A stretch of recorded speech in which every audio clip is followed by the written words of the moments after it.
بعض ایسے بھی ان میں سے گزرے ہیں کہ جنہوں نے اپنے وقت میں اپنی مختصر سی زندگی میں وہ کام کیے ہیں کہ جو 1000 سالوں تک بھی زندہ رکھے گئے،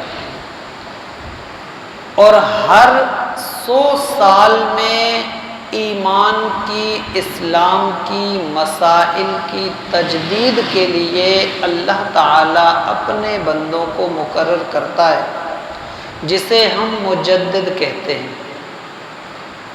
یہ 100 سال میں ایک لازمی ہوتا ہے اور ایک سے زائد بھی ہوتے ہیں۔ یہ سلسلہ ایسا ہے کہ انبیاء سے چلا، جیسے حضرت آدم علیہ السلام، پھر اس کے بعد، پھر اس کے بعد، پھر اس کے بعد، ایسے انبیاء کا سلسلہ تھا۔ حضور علیہ السلام پر انبیاء کا سلسلہ منقطع ہو گیا۔ ایسا بھی گزرا ہے کہ ایک نبی پوری روئے زمین پر، ایک وقت میں ایک نبی، زمین پر کوئی دوسرا نبی نہیں۔ ایسے بھی بہت سارے انبیاء کرام آئے، لیکن ایسا بھی ہوا ہے کہ ایک ہی وقت میں کئی انبیاء کرام موجود تھے۔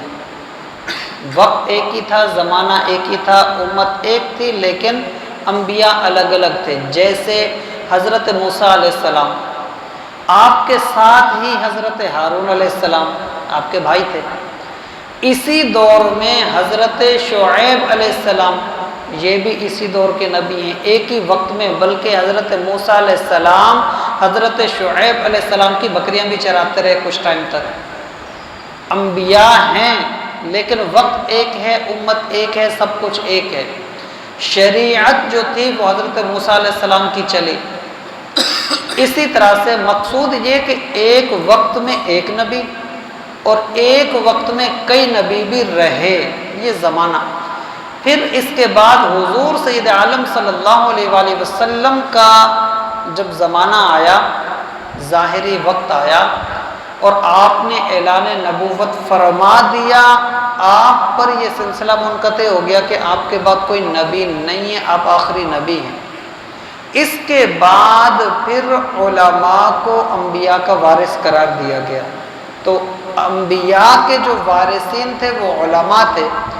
اب وہ کام جو انبیاء کی ترتیب میں تھا نا، اب وہ ان علماء کی ترتیب میں آ گیا۔ تو وہی چیز یہاں چلی کہ خالی وقت کوئی نہیں ہوگا۔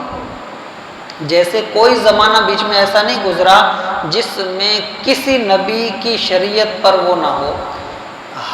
جیسے حضرت موسیٰ علیہ السلام، اس کے بعد پھر کئی انبیاء کرام آئے حضرت موسیٰ کی ہی شریعت، لیکن انبیاء موجود رہے۔ اسی طرح سے پھر حضرت عیسیٰ علیہ السلام، تو حضرت عیسیٰ علیہ السلام کے بعد جو 600 سال کا کم و بیش گیپ آیا، بیچ میں 600 سال کم و بیش بیچ میں گیپ تھا۔